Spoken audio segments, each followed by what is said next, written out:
Hello, sports fans, and welcome back to the NRL SuperCoach BDE podcast. We are the best draft experts here to jump into all things related to the massive updates to do with stat keeping in NRL SuperCoach.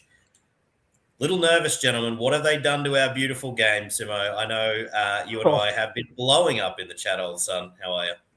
Oh, mate, I love that intro. That is the most professional intro you've ever done. We've just been tearing scabs off at pre-potty, and now we've hit record, and all of a sudden we're professional. End scene. Game faces on. Mate, let's just come out and call it what it is. Call a spade a spade. This is bullshit. It's what has happened to our beautiful game. I don't know, we've got so much to say about this. It's just so much. I feel like we've just regressed 15 years overnight going back to these interpretations or these stats being awarded the way they are. It's I know there's diehards out there that cheering for the days of Paul Gallen 13 and CP 13 and the God back in the day, but yeah. Oh, I tell you what, I thought they had it perfect. I think the way SuperCoach has been, that perfect mix of attack and defense, I think, yeah. And as a community, we were all over the general interpretations. Like we knew what constituted a try assist with a fullback on a sweep. There's me on Twitter a few times where I'm happy to put my hand up, and I was happy to be sort of taught the right interpretations, because a few times where centers would sweep and get the try assist that I was a bit unsure about. But I think generally speaking, we sort of had a good grasp on the scoring, and you can throw that all out the window because now it's all changed. So yeah, so much to talk about. It's not all good. So Toddy, how you going, mate? How do you feel? Mate, I think you've nailed it. I think we're all feeling a similar way. Like this close to the season too, like everything has to change in terms of draft and what we talk about. But even just from a classic standpoint, so much changes. It's just so close to the season, be doing all this, we just got our stuff out. So yeah, big changes. Really interested to see how you guys feel, and we'll talk through some possible rises and people that are going to be hurt by this. Look, it gives us another opportunity to connect with you as viewers and we're going to give you our opinions here. And I think already you've heard the tone from all three of us. We are a bit of an echo chamber in here in that regard, is that we certainly come from the draft purist perspective that we love the emphasis on attacking play of try assists and tries from attacking kicks and things of that nature. We don't like supporting the tackle bot style. We don't like NRL fantasy all that much, to be honest. Fair play to you if that's your poison, but I played it, didn't love it. I think that I don't enjoy that. Nathan Cleary's best season means you've won, right? Hines' best season, you've won. We like the balance of this offers. So we're going to unpack somewhat position by position, but we're just going to have a bit of a deep dive into this and how it affects draft rankings, because there are some players that are going to be boosted very heavily, gentlemen, by the tackles. The tackles are where it's at. Now, straight off the top of my head, you think about those 13s now that previously we had always advised should be faded somewhat relative to your edge back rowers, those 80-minute edge back rowers who can at any moment win you a fantasy week. Patrick Carrigan, gentlemen, I want to start there.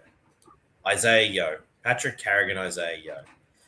I had them ranked both somewhere between 10 and 15. Felt very good about it. I also know going into a draft, I'm almost zero chance of drafting either of them by putting them that low.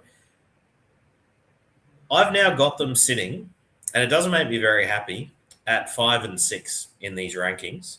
I've had to put them ahead of all those edge back rowers in there that don't quite have that base and who I've dropped down for various reasons. That's a big change. That's a massive positional ranking change. That takes them right into 2RF1 range. Is this now a strategy we can look at, Simo? Going into tackling is the feature here. Talk me through it. Yeah, I think you've nailed it. Like, our general sort of consensus on this potty is that we are going to go more in that realm, I guess, push more towards the tackles, because it's going to be a lot harder to rely on those guys that get assists, because if it is going to be the last pass that gets it, then it's going to be a lot harder to predict. Whereas the way it was, fullbacks and halves were pretty much, guaranteed to get that. Whereas now centers are going to take a lot of those points away. Is sort of our general belief anyway. As it pertains, I guess, to those two guys, Isaiah Yeo and Paddy Carrigan, like obviously they're not attacking beasts. There's going to be those massive base games, and I think it's really big for Pat Carrigan because he's got that front row duel, and Isaiah Yeo's going to get pushed up a lot as well, and so he should, because they're guys that are massive third man in merchants. Really, when you think about it, like it's their job. It's to slow down the ruck, Sumo. That is actually, they are supposed to do that and to test the limit of the referee about how patient he's going to be. It's a part of the game. It's not going anywhere. Yeah, it's like anyone that's been keeping track of like NRL stats, or even like, I can speak for myself, like the app I've got on my phone is just that League Live, and it's always had higher tackle counts than SuperCoach, and I've always had to just take a few, probably like 10% off with the GST off the top every week when I check the stats and just go, yeah. But then there'd be occasionally where there'd be players with like 60 tackles, and then you check SuperCoach and they're on 39. It's like, well, maybe not quite to that extreme, but maybe like early 40s or something like that, where obviously those flopping in tackles really do count. And Isaiah Yeo, Paddy Carrigan, big minute guys who have lots of runs, lots of tackles. Yeah, they've got to get pushed up your board. And the fact that it's so much more reliable than those other guys that play 80 minutes on an edge that you might shoot for a bit more attacking upside with. I mean, if these guys are going to be a bit more predictable in terms of their output, you're going to want them a lot more. I'm perfectly fine now. I'm going to, I may or may not draft this way, but sort of where I'm at the moment is I'd be perfectly fine now having 3 2RFs that are just locks. Whereas in the past, I might have one lock. I definitely wouldn't want to have 2 locks. I want to have 2 edge back rowers that play 80 that can hit tries. In a perfect world, I probably would prefer to have 3 if I could. But now under this system, like, I think you've got to at least have 1, and if not all 3. Yep, I hear, Simone. A couple of our regulars have joined in. Evening to you, Mr. Dursto. Dursto says, "Oh, baby, let me grab my Haribo gummy bears and settle in here. Welcome aboard, good sir." And yeah, in fairness, Dursto is one of those who came across from NRL Fantasy in recent times, has been bitten by the bug, and good on him for that. Dursto adds, "Just when I was getting the hang of SC boys, triple death skull." I agree, mate. Finishing outside the finals is getting used to it, is it? Yeah. Wow, ouch. Meso, welcome back, good sir. It is a comfort to hear from you, gentlemen, on this Friday evening, albeit in these awful circumstances. It is like there has been a death in the family. Mm-hmm. Yeah. And I like this. I like this, Meso. In all seriousness, the stat change up is Darwinism, especially for draft, adapt, or perish. You are right, mate. You are absolutely right. Survival of the fittest. You've just got to find a way to adapt. The flex position last year was our last one that we had to bring in for draft. It was challenging in its own way. But this one, this is a real – each position's had a shift now. Base at minimum has drawn level. This will be the fun part for me, gentlemen. Todzo, keen to hear your thoughts. The base stat guys at minimum have drawn level to me. If you're adding 5 to 10 points for each of these locks, if you're adding this to the centers who can, somewhere between 15 and 25 tackles a game versus a winger who only, sub 5, even some of those fullbacks, mate, like your Farlongos, Trey Fuller, if he gets to start, they're not high tackle guys either. They're base stats. You Jai Gray, their base is like low as, Yeah. Dylan Edwards, who's been able to get around, like I've seen his stats and projected, he drops a lot, a hell of a lot here. Mate, do you think it's the base stat folks have now drawn level, or do you think now there's an actual argument here that they all have jumped in front? Jeez, interesting, isn't it? I think just looking at like Isaiah Yeo as like a prime example, I was reading today, sort of he gets like 11 points per average uptick which takes them like up to that 70. You got those guys that can still hit 70s in the CT dubs. So I think it's more that he's drawing level, but it just feels such like such a heavy sort of news to take, because now you've got so many guys that were sort of in that plotter role moving up to being like really solid guys, and guys you can have to make a decision where do I take the upside in a CT dub or a winger, whereas I could take this guy and be more safe. So yeah, it's a pretty heavy one. That's definitely the thing, Toddy. Like, you know, you could take Isaiah Yeo versus Jacob Preston. Isaiah Yeo's 70. Like, there's almost no incentive for you to take the risk on. Like, Preston's going to need those attacking stats to get that. Yeah. Whereas, so there's only downside with a guy like Preston. Whereas Yeo's going to rock up to 70 every single week and twice on Sunday. Yeah. Whereas, you know, Preston doesn't get those attacking stats, and you're looking at like maybe a 60-ish. But it's just that consistency of the base stat guys that you're going to be putting your hat on, because it's just so predictable. Yeah, it is. So you could, I guess there's the balanced approach. Simo, you mentioned that idea of your anchor 13 is your one. Well, tell you what, if that was always your intention, you've had that solidified now, because that absolutely will work in this model. There's no question of that. The 3 edge back row model, I think it is as close to dead as we've seen. I really think you're putting yourself at huge risk. I guess you're spreading the load amongst 3 that you're going to hope 2 or 3 of them hit upside, I guess, in that model. But give me the guy who's just going to churn you out 70 to anchor that unit, and that'll match a lot of other people's 2RFs anyway. So I think, mate, that's the theory at 13. So that's one of the biggest ones. So I think we've seen Tino, who will likely get dual, but almost impossible not to argue he belongs at the top of the list now. It's bonkers at 2RF what he will do. And you can now play him as 2RF or FRF. How crazy is that? That's completely flipped now. The FRFs.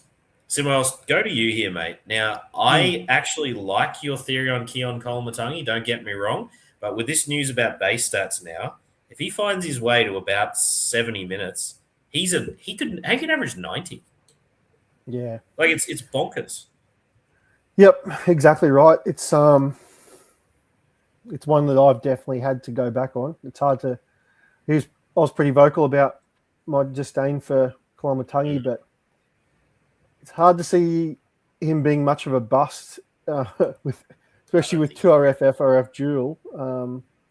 I don't. Yeah. I think he's almost as bust proof as there is. Like, how does he not just find his way to 40 tackles anyway in the middle when he's playing 65 minutes? He just will.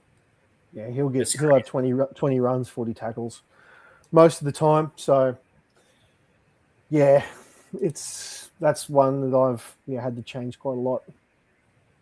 Just lost Todd's there, folks. We'll push on. Having a few tech issues tonight, but we'll keep rolling here, Simo. So let's go through. We're on to our FRF here. So I just want to mention a few names and just I think they're somewhat obvious. Like, I don't necessarily think this is too sweeping of an analysis, but Isaiah Yeo, obvious bump. Tino, he's at the top of the pops, and I don't think many would disagree now. Paddy Carrigan gets a bump. Toby Couchman is now viable probably at both positions again. There's no problem. I have no problem playing him as a 2RF anchor now, Simo. No, You've got FRF depth this year, so it's fine. Some of these, like Jack Williams, is very interesting now, Simo. Tackle machine, Jack Williams. Like, he probably at least solidifies where he was at. I'm going to go the other way now with you, Simo. Lika Halasima. Good luck framing an argument that he belongs as a second 2RF now. Oh, that's a real tough one for old Lecker. He has to get a bump. And I guess the big thing with Lecker too, like, he's not solidified into minutes. And he's not. If people aren't solidified into minutes, it's going to make it very, very hard. And yeah, Lecker he can tackle. Let's not cut him. Let's cut him some slack, but it's definitely not what he's known for. His bread and butter is that attacking base to it. Guys of his ilk, Jeremiah Nanai. I think the big one's going to be Ola Kawatu, I think. Like, huge fade. He's like that higher end, like, depends on whose rankings you want to look at, but year in, year out, he's a pretty consensus sort of top 7-ish 2RF. Like, that's safe. Yep. Like, maybe even higher depending on the year, but like we were kind of off him a bit before this, and now like this has got to plummet him quite a lot because he's not someone that's going to go and pump out 40 tackles very often. Great shout from Durster here as well, Simo. Kick out. Someone that finally showed it last year. He cops a hiding in this rankings as well. I fully agree with you. Aaron Clark, huge bump. We were off Aaron Clark, mate. Not anymore. Not with the base that he gets and that work rate. He's safe as houses. I'm not saying he's still a notch down from your Carrigans, etc., in my opinion. But if you now have him as your anchor 2 or F1, that's completely viable. That's fine. Yeah. Just looking at others, I really like what you did there, Simo. You mentioned those that are going the other way. There's, with some nerves around them. Like, even a bit of buzz around Lasati, Siwa Wong, if you think he was keeping a position. Those guys all now just look so much riskier than they did. And the likelihood of success or being I guess elevating themselves from a third 2RF into a second or even a 1 in perfect circumstances, it's very hard to imagine, mate. Yeah, Lasati, I agree with you on. Siwa Wong, I wouldn't have him in that same realm because he did have a bit of a tackle upside to him at some stages last year.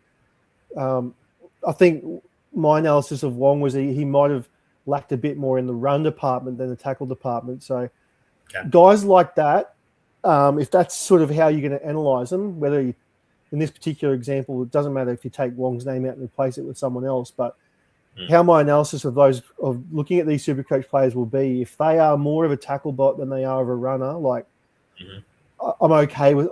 Am I going to love it? No, but I'm okay with it because people with the opposite profile, if they're more of a runner than they are a tackler, which the Kickows, the Olakawatus, the Nanais, the Helasimas, all those style of players, they're the ones that get the massive bump in the wrong direction. Agreed. And Meso, we can float into the FRF rankings. So I thought it would be fun here, Simo. I'm going to ask you 2 questions. Hopefully Todzer can make it back in, but he is having a really tough time. And I know he loves a bit of Terrell May, but we'll start there. Terrell May, I think you and I both made analysis in our Front Row podcast. We think his minutes come down a bit, and he just probably comes right off that super high-end minute games where he was just ripping through 80 base. There is a universe where you and I are wrong, and he plays similar minutes to last year. Meso has said Terrell May is arguably a top 5. If you believe he gets the same minutes or similar last year, I can't imagine you can disagree with this. Why wouldn't he be top 5?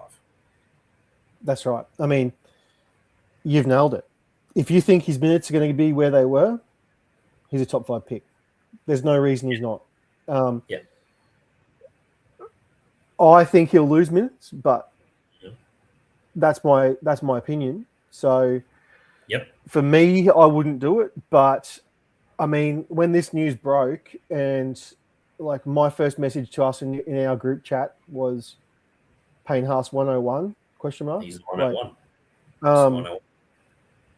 Like I really struggle to take a front rower with a top 5 pick in general. Like I think we had Haas at 104 in our consensus ranks. I agree with that rank. Like I think for me, he is the 4th best player in Supercoach. Well, at least in terms of draft strategy wise, that's where I'd take him at 4. But yeah, with this news, I think Haas, you can easily take him at 101. And same with Terrell May. Like if he's going to get 80 and that's what your belief, take him top 5, and I wouldn't be too concerned about it. But I guess the other discussion is, what do you think about his minutes? And then you've got to throw that analysis in too. And that's where I come off it. But yeah, if you could lock in those minutes, then there's no reason why, in theory, he should be a top 5 pick. The reason why there's excitement now about Haas, May, even Kolomatangi going on and winning you a title in fantasy and draft in those competitive leagues. Simo and I, if you've listened to us long enough, we've always advocated get your gun fullback, get your gun halfback early. It almost always has worked for us. It is usually the formula, and then you just try and piece together all the upside you can, add some solid bits at the end, and don't overdraft forwards, right? We've been preaching this for how long, Simo? 15 years or whatever we've been doing, summer version of our podcast. And this is the first time I'm going to say, if you were to add another bit of gravy to the floor of Payne, Haas and May, and their 110s become 125 plus, that can win you a title. You can build a team around that and find try scorers in your CTWs, etc., just to buffer that upside at the back end. It's going to be fun to watch, and I'm keen for listeners out there. If you followed our method for the time you have, then I'd love to hear it, and if it still works. But I think old habits might die hard for me, Simo. I think I'm struggling to let go of the old ways here, and hoping maybe it's mate, overstated. it's super difficult. Like really, really hard. Like you can see how difficult it is for us to sometimes verbalize this, because at the moment there's so much unknown data out there. I've seen several different publications, and I put my hand up and applaud those publications for getting those stats out. Brilliant effort. Like, they're not all the same. Like, no, it's not. There hasn't been a general consensus over which player has gone up this many points, because I've seen contradictions in some of the people putting them up, and I guess at the end of the day, look, we don't really know what.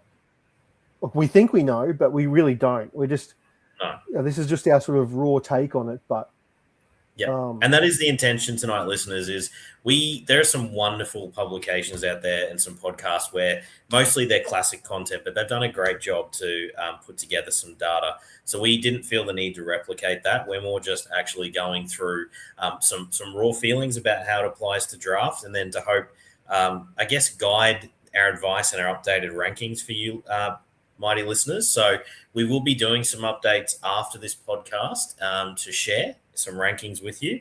I know Todd's has already sent his up nice and early, which was intentional. I've already done a bit of work on mine, Simo, and we will get them up there. Just wanted to go to some comments, Simo, in the chat here. So Meso says, I agree, Simo. It's such a shift to the paradigm in an uncomfortable kind of way. The muscle memory doesn't like FRF in round one. Meso's brain's falling out his ears at this news. Here. Dursto, don't think you boys can go too wrong with the traditional with a little mixture. Maybe, mate, maybe just enough base just to solidify things. And maybe, Dursto, on that point, maybe it just brings up the quality of some of the lesser parts of your team to be a little safer. And it's still your upside is what wins titles. It's usually good for fantasy everywhere. Dursto adds, going to be hard right now because in NRL stats, we can't identify the try contributions. Agreed. And also, the try assist, but the other stuff is a little blurred. I hear you, mate. So that's a really good segue. Simo, let's go into one of the more debatable topics that I thought was a slam dunk straight up, and that is the boost to the centers specifically. So obviously, SuperCoach, our centers and center wingers. I know I've generally been someone who's favored like a higher base try scoring wing has always been my formula. Helped me big time last year for the run home. Just got Mr. Todd's back with us. Hello, sir. Back. Hopefully. We're up to the center conversation, mate. So fun. That's been our formula, is to essentially, stack your team with those high-end wingers who can score tries, but also base your 20 runs. My instincts here are, and I have already reflected this in my rankings, Herbie Farnworth was already number one. He's now number one with a bullet based on this, based on any publication. He gets additional try assists as the last passer. We know that's happening. I've now got Kale Iro as my number two, gentlemen. I already had him in 4. I think the base tackle stats compared to those wingers who are between like 5 or less tackles just gives you that just extra bit of gravy before you've even done anything attacking. You get the ability then to have the try assist boost as well, right? So if a center has a great season, they are going to be in the thick of it, Kale Iro being a good one. I think they have gained on those wingers that I previously would have targeted. Todd, do you have the same opinion, sir? I think we might have lost him again there, Simo. So I'll have you take that question if you could, please, sir. Yes is the answer. Centers get a massive bump more than anyone. those try assists that we predict that used to go to the fullback on the sweep are now going to go to those centres. And to your question there about that base, I mean, yeah, like centres are now going to get. I mean, it's hard to put a number on it, but we're going to think somewhere between 4 to 6 extra tackles are credited to them every game, like maybe more. If you were to just take those tackles alone, that's a good enough boost for the centres. But you throw in what we project to be more try assists to the centres as well, like it's just a double whammy that makes you, and it's completely flipped both of our thoughts on it, because we've often said that centres are sort of the odd man out, because like they'd get a lot of try contributions because they would throw the last pass, but yeah, the fullback or the half inside them would create, and that was where the assist came. But now, I mean, just you mentioned Dylan Edwards before. My thoughts go straight to, I worry about fullbacks that can't, or I shouldn't say can't, but rarely throw cutout balls to wingers.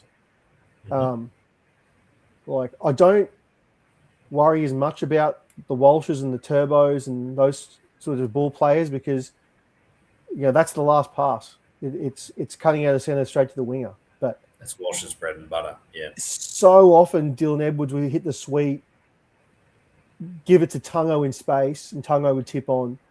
That's right. Alamoti in the corner, or whoever's the right winger, for example, because the right wing was where Dylan Edwards would often sweep. And I'm sure he did it a few times, but I just, for me, Dylan Edwards, I don't really have him down as a player that often hits that cutout ball. Like he's tipping on and it's through the hands, and they've created the extra man. And I think if I have a fullback, I know I'm going on a bit of a tangent here, but if I've got a fullback that I don't think can throw that cutout ball to the winger, I am probably going to devalue them a little bit, because I don't think they're going to get the assist for that. Yep, I agree, mate. And it's a really interesting one. So the ones that can throw the genuine cutout ball, I saw some stats even on Drinkwater, who we know, especially we've spoken many times, his left to right famous pass, which had Kyle Felt very relevant for a long time. I even saw some stats somewhere that suggest he took a bit of a hit when you compare the stats across. So it maybe happens even more than you and I realize in terms of those tip-ons to the center. And then that conversely, it made me think about how good Latrell Mitchell is with those little flick things that he does over the top with his height and reach. They start to count then, don't they? Because that technically is the last touch. Yeah. Wow. And, again, my raw take on it. But, like those assists, those tries and try assists and line break assists that Edwards used to get, and Drinkwater, I suppose, if he's going to pass to the center and then tip on, like they'll become contributions now. So, it's a big shift. It's a massive shift. It's a drop. Yeah. And isn't it also the fact that the line break assist is also lost in that? So it's a double whammy. So you're getting the try contribution, which is only 4 versus those other. It's a lot of points, mate. 20. And it's a lot of points. So, and it's similar as well. I may as well, while we're here, peel back that onion that's just stinking more and more, to be honest, mate, as we go. Try assists off kicks. They still exist in this new system as what they believe will happen, but they're not as straightforward, because if a kick goes up and the ball is batted back and then there's a try, the bat back person, I believe, is the person who'll get the try assist. Don't quote me on this, listeners, but I think that's the interpretation. Guys like Jamal Fogarty, who feasted off that, you were already well down on him, mate. Like, just don't draft Jamal Fogarty, because it has to be, I think it'll have to be a try with a direct catch off the kick. Really? See, I would hope they'd give it to both. I thought there was I hope so. I thought there was a bit of that going around. So that's probably one that's a bigger point of contention. So I would love to be wrong, but I have a bad feeling that this is where that's going as well, which will just really will hurt quite a lot. Dursto's added there. That's definitely NRL fantasy is a guru in that space. That's how NRL fantasy works. Nothing for kick, bat on, try assist. That's how the assist is awarded. That's one I will hate. I'm not not going to sugarcoat that. That should either go to both, or the kick being the more influential moment most of the time. There's sometimes the bat on is that amazing athleticism and they do more, right? And then it should be both. The bat on that's literally like just shoving it sideways. How is the kick not at least equally influential in the try being scored?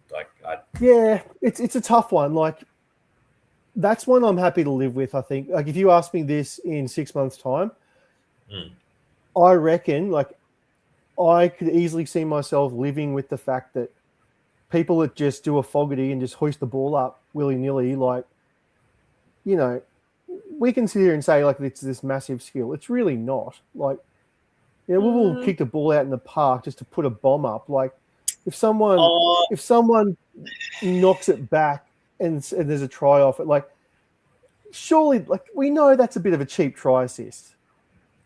I'm all right with it because it never had the line break assist component. The penalty's already there. If you've got a player who relies on that as their skill, which is Fogarty's a great example, I actually really like the fact that they got the try assist without there's no extra points for it. There's no line break can be scored there. I always thought that was a good disparity in those two moments, and it meant that that particular version of SuperCoach was still rewarded, but not as good. I'll give you the analogy of, like, you know, the running back who PPR catches a lot of passes plus scores touchdowns, bonanza. For me, this was always just the plotter that just runs the ball up the guts and doesn't get the extra gravy. Yeah, just the one. Yeah. I get that. I do agree with that.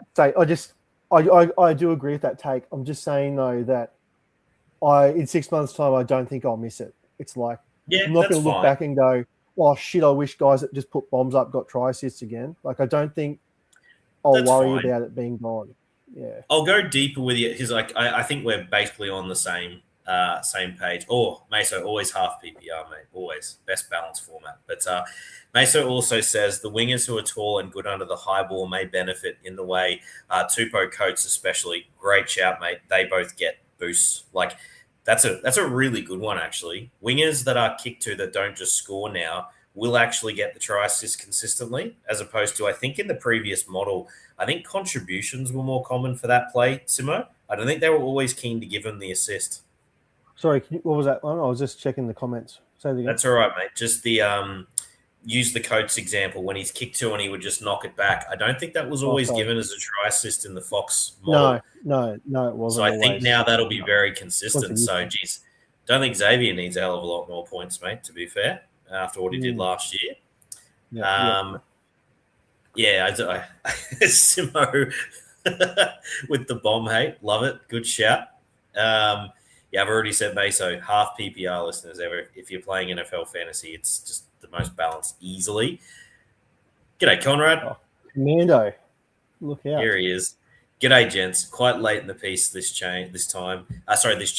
Time to load up on centers. Yes, mate. Absolutely. We've been going on about it's just tackle bot city, Conrad. That's what people want, mate. So just trying to adjust positions. So, Simo, let's talk about some of those in the CTW real quick. So I'm just going to name some centers that we were fairly high on that have now got a massive boost. So, obviously Fernworth, and Iro way up there. Nwangani-Tawaze, funnily enough, I was very high. It's harder for me to have him right at the tippy top now with that lack of base that he presents. He'll still win your matches, and I still think he's a wonderful CTW one because of the variance, but it's just a little less attractive now because of this news. My boy Nick Meaney is just staying exactly where I had him, aggressively ranked, has actually by default got a boost, which is kind of nuts. Where Meaney was on your rankings, it's crazy that he could even get a boost from that spot. Jeez. He sat exactly where he is, mate. He's looking beautiful for me, aggressively ranked. Yeah.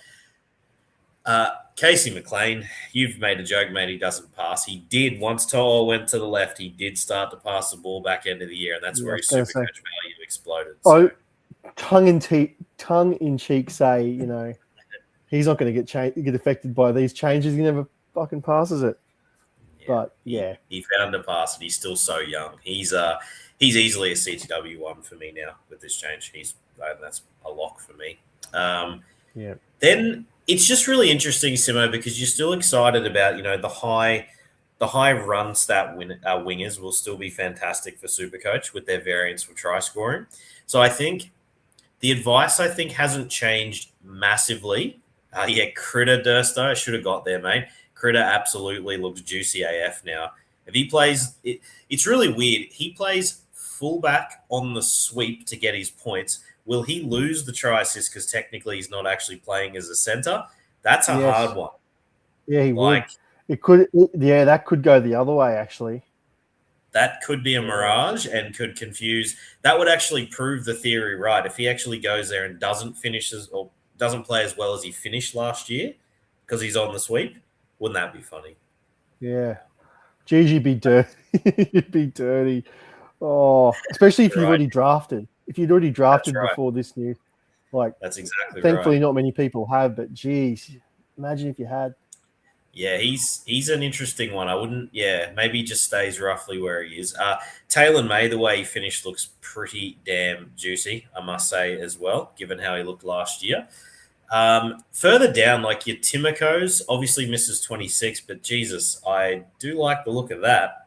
He absolutely will get some last passes. Where's Bobby Toyer? Get him in there.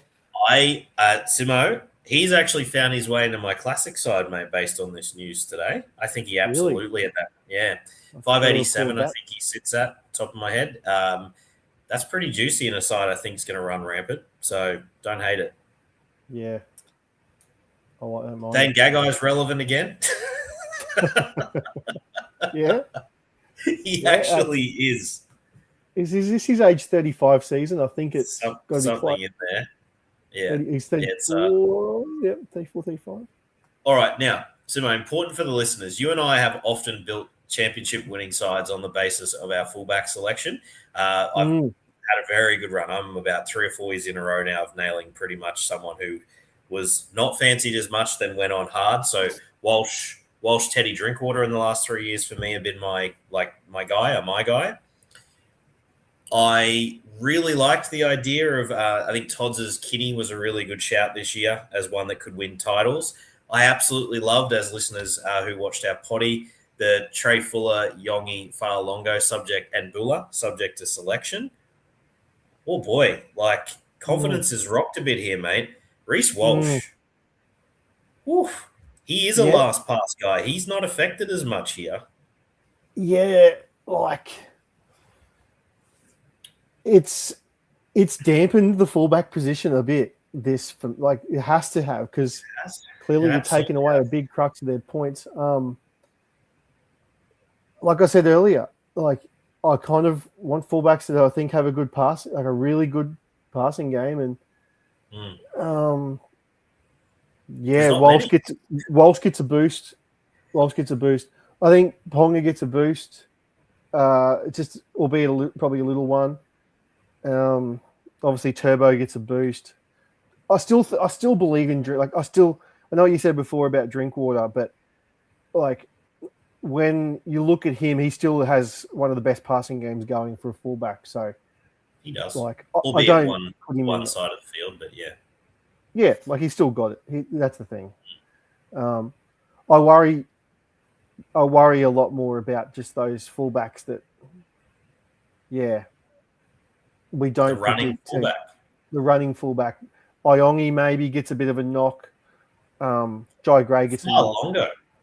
Fa'alongo. Terrified to draft Fa'alongo now.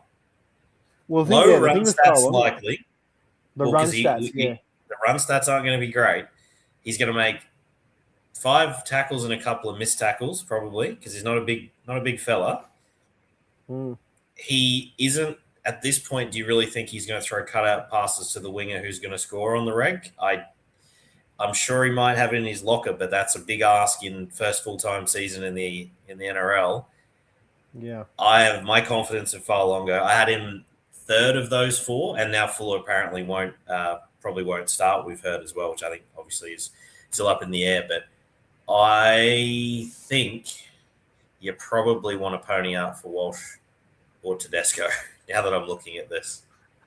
There's nerves, Yeah. mate. There's nerves around almost all of them. Oh, what analysis! Everyone's tuned in to hear us say to draft Walsh or Tedesco. Breaking This news. is what I'm saying, mate. Get in the first few, or like you just every week the position. It's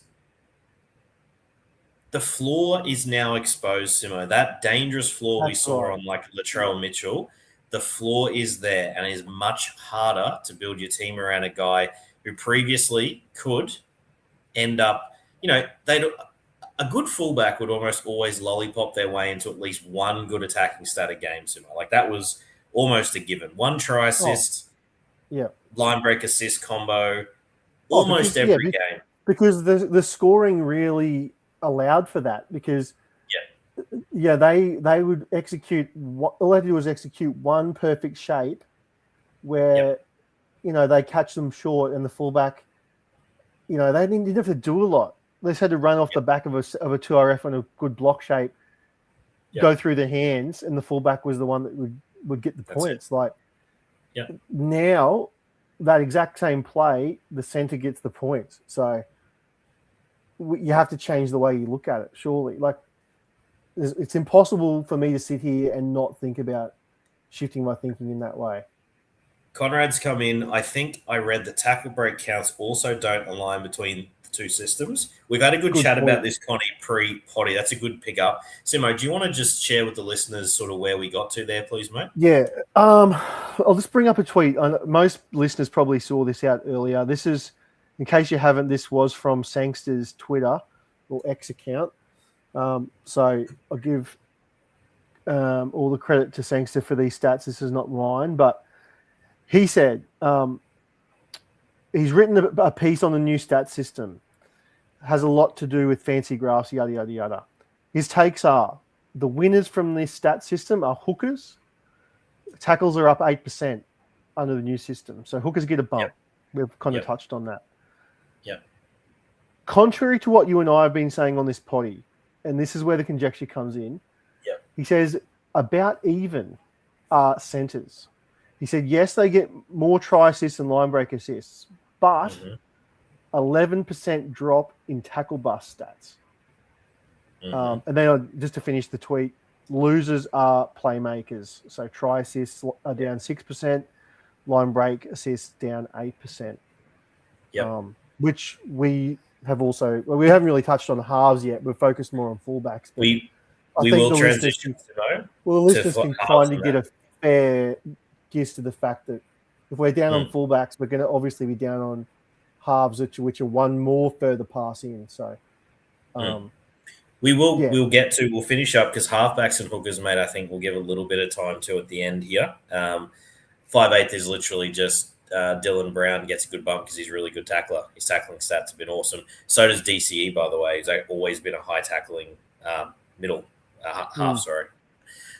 But just on that point, Simo, we chatted about the fact that 11% down on the tackle bus, that affects everyone. Now, for that to be an impactful stat, you'd have to say that centers on average have more tackle busts than other positions. Otherwise, it affects everyone equally. So Teddy, right, he relies on tackle busts are one of his absolute biggest attributes. He loses 11% based on the same interpretation of the tackle bust, right? That wouldn't be, it's a center, I will interpret their tackle bust differently to Teddy. That's the counter, right? Like, I think that stat might not be as influential as what Sangster believes. Well, yeah, you're right. If it's how if it's how they're interpreting the tackle bust itself, then that is universal. It's not just centers. But is it saying that centers on average have more tackle bust, ergo they're more affected? I would find it hard to believe that centers on average have 11% more than fullbacks, for example. To give Sangster some, to give him a voice in this, I suppose. I assume all he's done is taken last year's Fox Sports stats, which is what we used to use for SuperCoach, and compared it to the NRL stats, and he's just said, look, there's an 11% drop. Oh, credit. Absolute, mate. It's good on him for putting the effort in to do it. It's just, I think given our listeners are, going beyond that as base statistics, I think I'm going to choose to believe that the influence of higher tackles relative to every position is a greater impact than tackle bust being interpreted differently at every position. I'm quite confidently going to predict that to be the case. Do you agree with that? Absolutely, I agree with that. Yep. Yeah. Yeah. Yeah.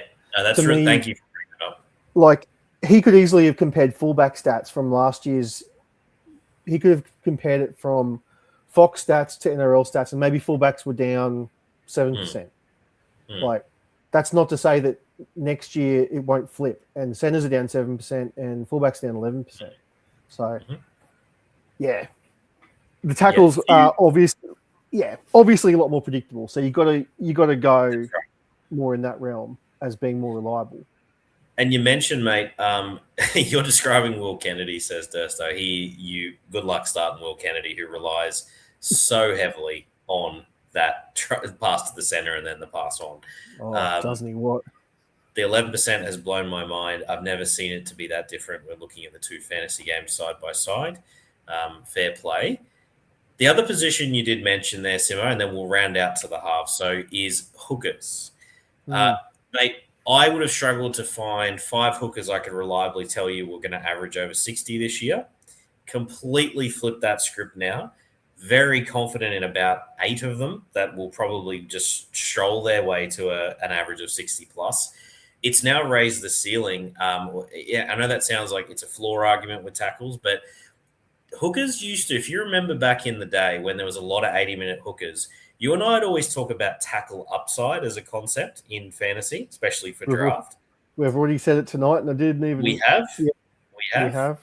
And that was those games, folks, where say it's a really tight, grindy. Think about when the two best teams often play against each other, and it's just Nathan all Friend. in the middle. There you go. Perfect example. Or Jake Friend. He was also Jake Friend, Nathan. They're just friends, mate, and they were so easy to start in your hooker position because they would just get you 50 tackles. That's enough. All right, sweet. The day they plunge over for a try, all of a sudden you're looking at something like you've racked up a ton nearly with a hooker, which almost never happens in the old model. It actually has made it quite easy to draft one, to be honest with you. I'm still not that worried about the hooker, but what it does do now is it brings up possibility that some of these guys might be pretty bloody awesome, right? And I'm looking at Reed Marnie now becomes a joker in the pack with less missed tackles reported in the new system, plus this flopping in the middle, right? So he could absolutely be fantastic. Reece Robson, you and I have not been massive on, but what if he's a 75-minute plus hooker in this new system? Absolute tackle bot, Energizer Bunny at Origin, and especially NRL level. Reece Robson, mate, could win you a league potentially. Oh, it's crazy to say that. If he plays, and it wouldn't shock me if in round 2 we sit here and go, oh shit, Trent Robinson got Reece Robson there to play 80 at hooker. Like, if that's if that's in fact what happens, you will have wanted to have drafted Reece Robson with these stats.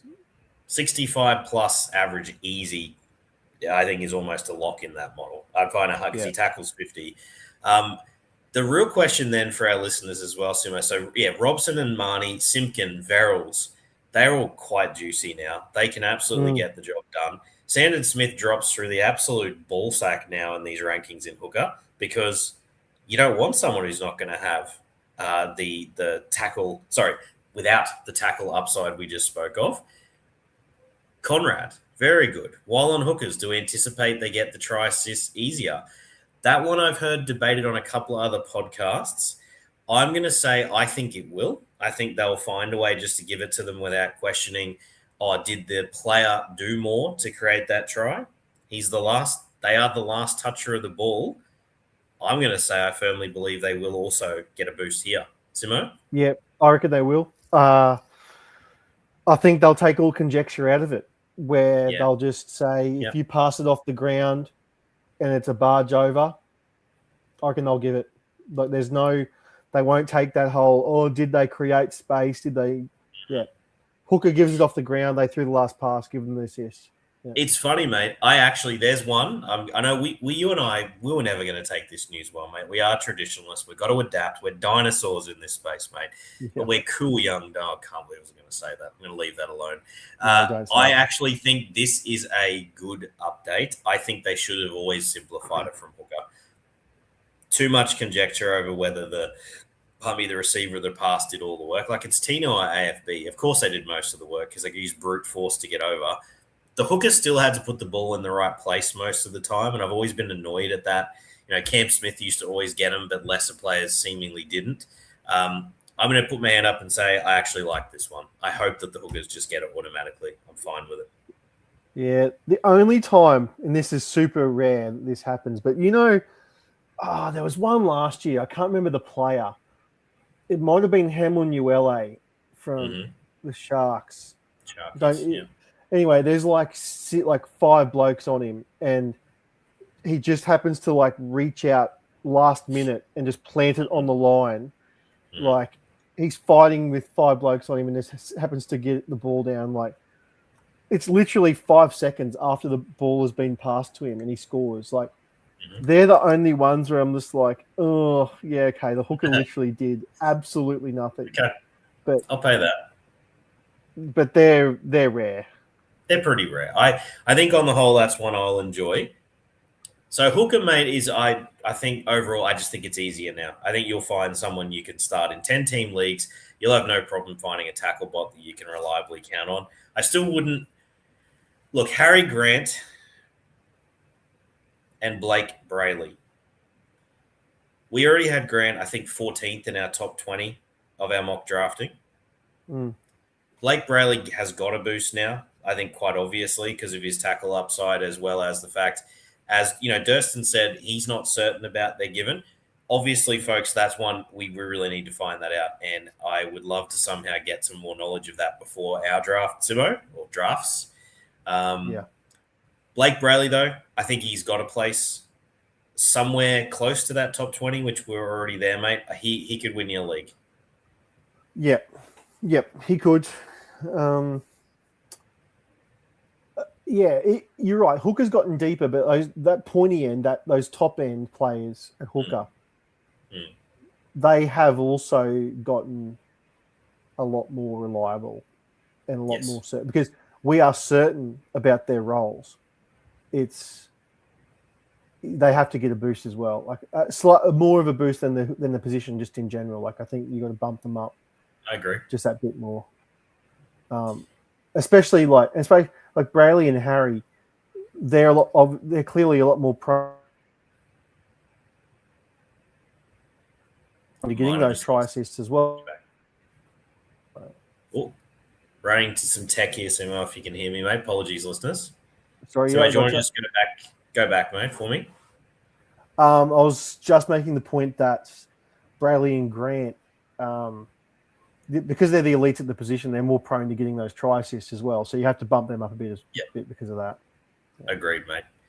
Conrad's added, I feel like I've done enough research without now having to compare last year's assist numbers. Yeah, it's interesting. I'm very keen to know Harry Grant and Blake Brayley. There'll be leagues now that actually do target them in the end of the first round, and certainly start around 2. And it's not a strategy I've really done much, but I actually get it. It's not since Cam Smith I know I've won a league with way back when, Simo, when I drafted him like top few overall, but that wasn't a genius move. He just was a freak. So, Simo, we'll round out the potty here, mate, just talking about we want to 5'8". I mentioned really quickly, but Dylan Brown now, once he gets 5'8" to his name, has just got a boost here. He's a fantastic defender. He'll make 20-plus tackles a game.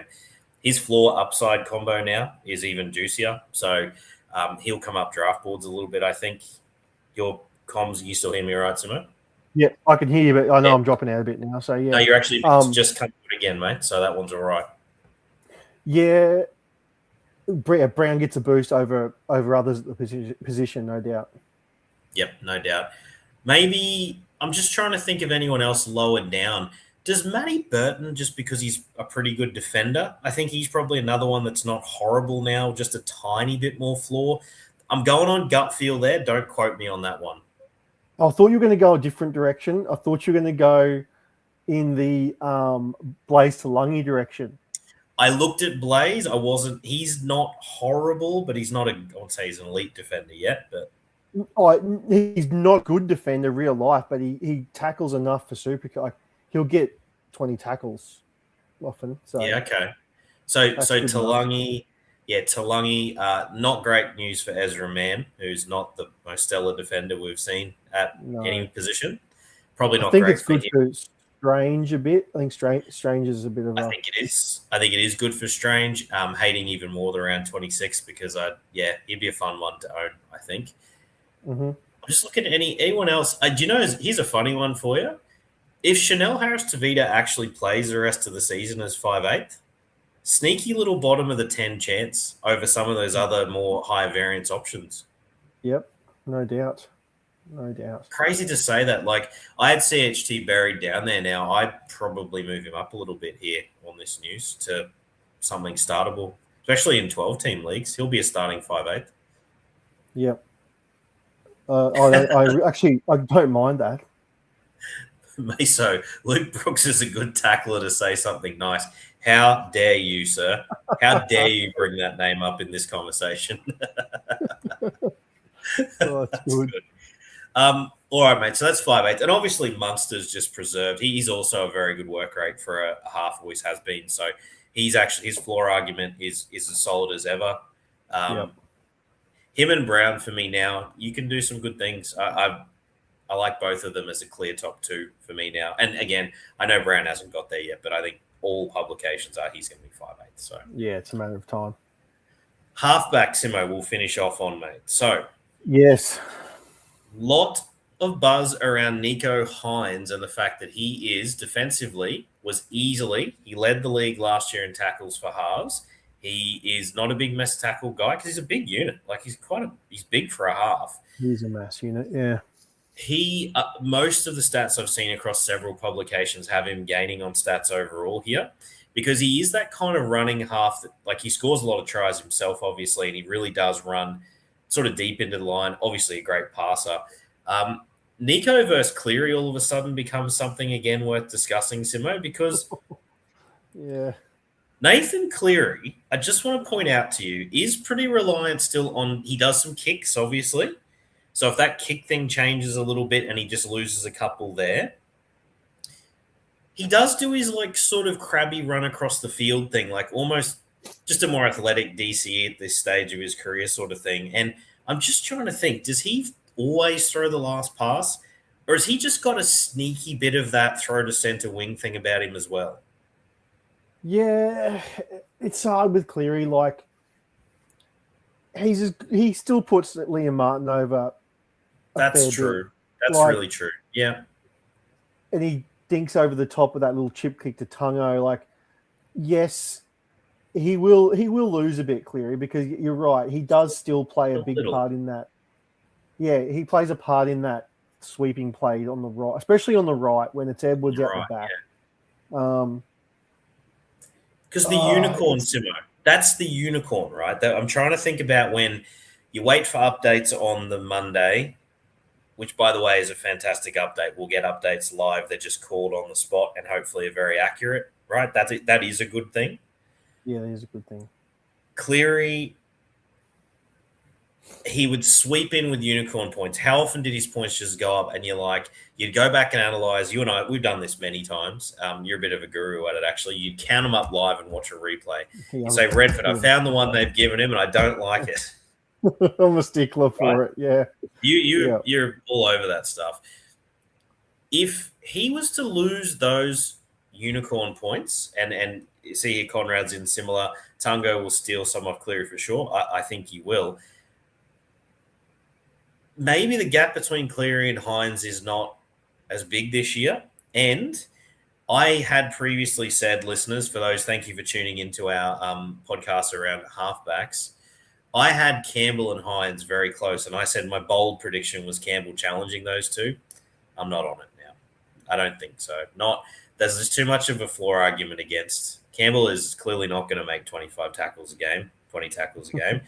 He's going to get help from Daddy Fermor, right? He will tell, yep. Yeah, he'll be there. So I think, would you agree it's a little bit harder to frame that argument now, I think? It is. It is. It might be reading into the changes too much on our end, but Maybe. like, it's weird. Like, I'd never considered Hines versus Cleary in my head. I'd always just thought, oh, Hines is above.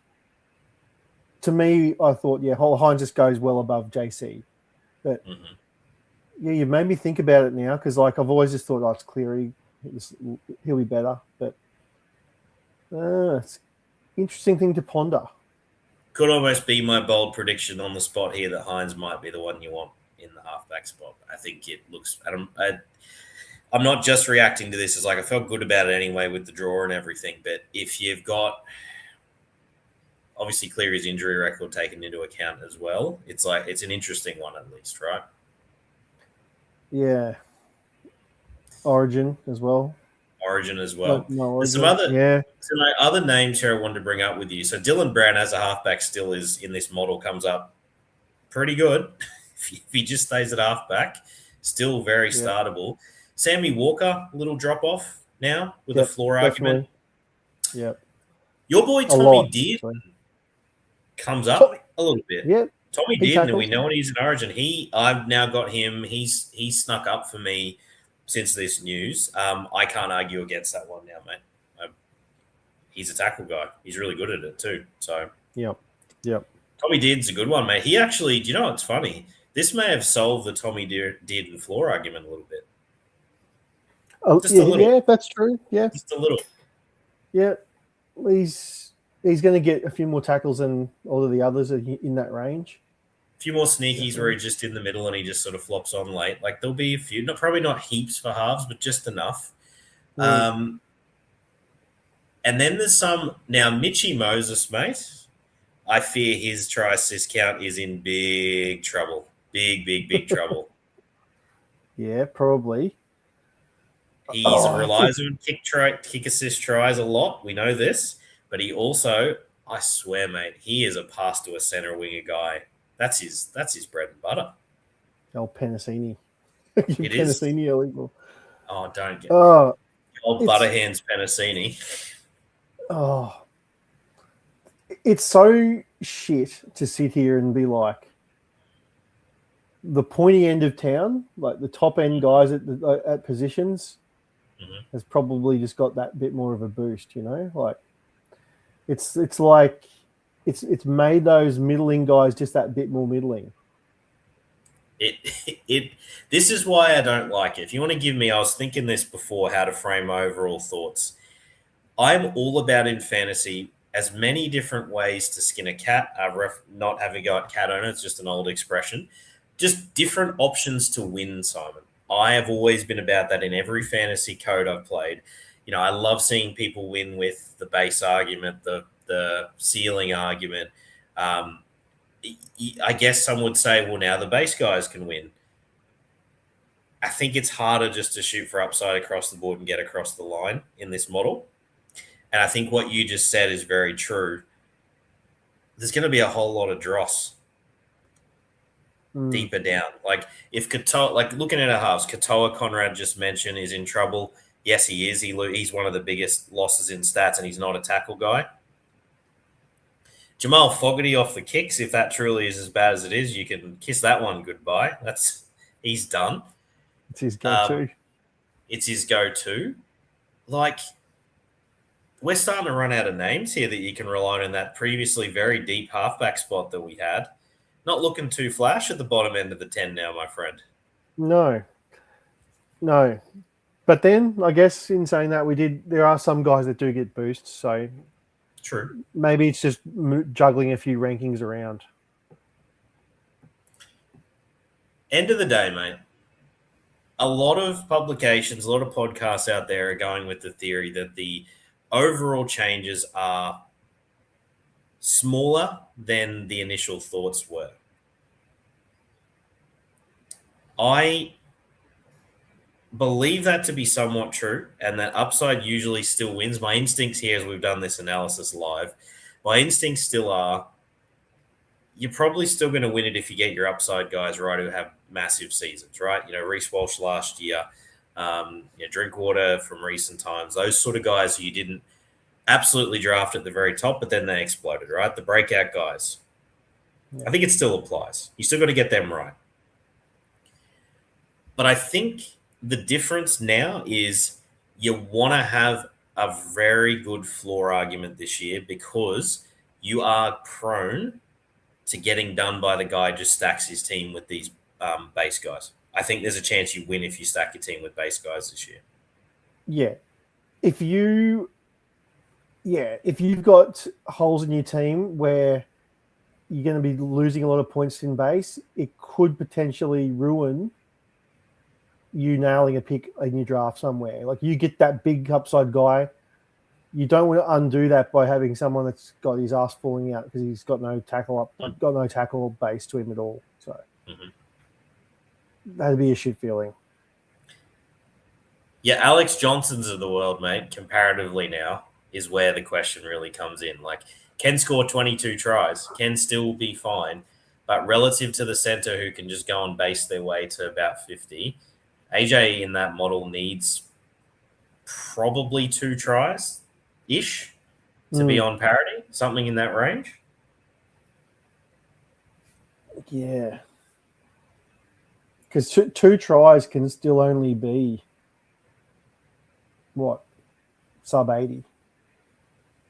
2 tries for an Alex Johnson who I'm probably being a bit harsh. His run stats did improve in recent seasons, but I'm trying to think of a low kick returner type version who just is reliant on tries. They also, it's a much harder argument to start them now than it used to be versus a center who can get you a try or a try assist and have 20-ish tackles. I previously would have gone in the way of the winger. That is very hard to justify now. Yeah, it's flipped for sure. Yeah. Oh, so much to unpack, over the coming days and weeks. Obviously trials are starting now, so things are going to, you just know there's going to be people putting out trial results and trial points that would have been scored, and that's going to impact some of our takes as well. It'll be good, and let's be honest, we need it. As a community, we need it because we want to try and get our heads around what the fuck we're actually going to be drafting in a couple of weeks' time. Mate, we'll call these the SuperCoach trials. Forget about the real thing. No, I love the real thing too, but this is huge, mate. So glued to these trials. I think we thought we were pretty wrapped up other than just maybe going over our rankings in terms of sharing with the listeners. I think this at least has breathed a bit of new life in here, mate. I don't think this is probably the end of our potties pre, because I think we might need to just maybe a ranking share. Simo, I think, was thinking live here. Not a crazy one where we're going through each one, but we bring them up, we defend any that look a bit funky and have a chat with the listeners. So let us know, listeners, if that's something you'd be keen on, because I think it's relevant to probably after a bit of trials here, Simo. We might share that potty. Yeah, it'd be definitely good to see some trial form, I think. Just so that we can all get our head back in the game a bit. Like the season started, we've seen some footy being played. We've seen the stats come through. I think that's probably the big thing. Just go, okay, now we sort of understand. I'm assuming that they'll be able to find data on what especially a tackle bust would be interesting.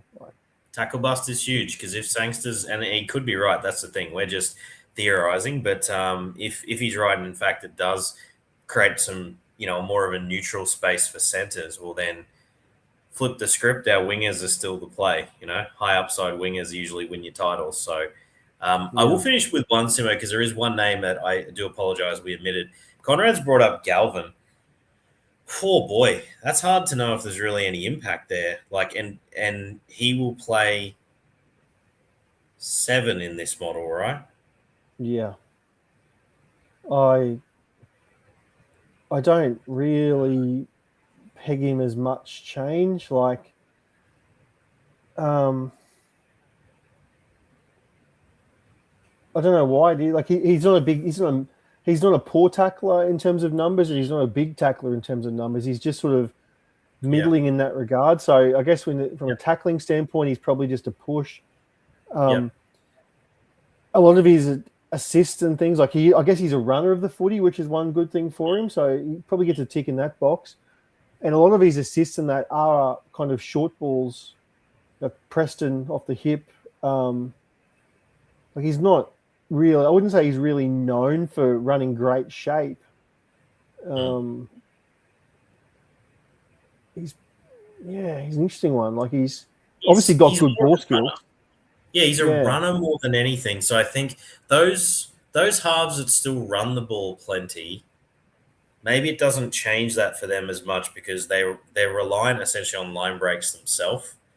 And I think the only way they get pinged in this simo, I think of those good runners, like even like Cody Nikorima, who can bust the line at will when he's on. He often will just draw and pass the last guy or dummy and go himself. So probably not as much a change as people think. Obviously, in that scenario, like Isaiah Katoa and Nikorima, not big tackle guys. So they're relatively going to drop back a bit there. But in terms of try assists, I don't think that much for Galvin, man. I think he's probably about the same. Yeah, it's the good thing is, like, I guess for Commando's sake here, not every player has to get a bump up or down. Like there is a big chunk of players that will just kind of fall in this range of guys that we think will just kind of stay as they were. And he's probably one of them. Like he might be. We've kind of run through a few of the guys, especially the big ticket items that we think will be affected by things. But that's a good name to bring up actually, because he's probably one that's just going to be as it is. Mate, we didn't quite get there with the Todd Mound. Thanks to you as well, Conrad, for joining us. Says true. Thank you, gents. Thank you, SportsFan. It's been good fun, mate. Like this deep dive. I know you and I are very passionate about this topic. Yeah. Change is usually exciting and interesting. I just think the model we had was what set us apart from NRL fantasy and why we have obsessed over this for as long as we have. I think that going back to a comment that Meso made at the start about, Darwinism and having to adapt, we absolutely do, folks. And you can probably tell Simon, he's quite the keen strategist. And if there's loophole, not in the sinister way, but if there's an angle to be found, this man has found it as a worthy adversary of mine for as long as I can remember. What are you saying? You're pretty damn good at finding an angle, mate. This has been your thing for a long time. You find a little trend or something that will give your draft chances a much higher rate. I'm giving you a rap here, mate. You're bloody good at it, right? It sounds like it. Yeah, that's good. Well, you are, and that's the thing. Like, I'm trying to. We talked about overall takeaways, but I think you don't have to give because I feel you're not at your final answer yet, to be honest. I think you're still trying to mull it over. But if I was to say to you right now, has this fundamentally changed how you do the pointy part of your draft? So we do an auction league, listeners, but we do always talk to you guys between like our first 4 draft picks, right? So your first 4 draft picks, has this fundamentally at least made you think, hey, I could see myself wanting that anchor 2RF, lock essentially, to give myself a better chance? Or are you still looking at your half, your fullback, maybe a gun, something else? Yeah, that's a good question. I don't think, as crazy as this sounds, like my initial take is I don't think it's going to change my view of round 1 that much, but it might change my view of rounds 2 and 3 a bit more. Like those really high-end SuperCoach guys that we've come to know, I think I'm still taking them where they should go. But come round 2, where there is the like Sammy Walker and those guys that get mentioned, that's the middling tier where I probably start to play a few games with my rankings a bit and start to move guys around a bit more. And push those other guys up, like push the locks up around probably. Like I wouldn't begrudge anyone taking the Yos and Carrigans in round 3 now. Would I do it? It's just too early to know. Like, it just icks me out still. It's too early for me to say that with confidence and go, yeah, that's a good strategy. But yeah, I think that's probably the where I'm at right now. I'll leave you with this, mate, and then we'll wrap her up. Isaiah Yo's 70-plus average season from, I think it will be 3 seasons ago now, once this season kicks off. If that had been an 81 or 82, then your answer, I know what your answer is. Your answer is, yeah, I wish I'd have taken him in, back into 2, start of 3, because that's such a monstrous floor argument that any week that he even touched a try, assist, or barged over himself, he scored 110 plus, right? Yeah.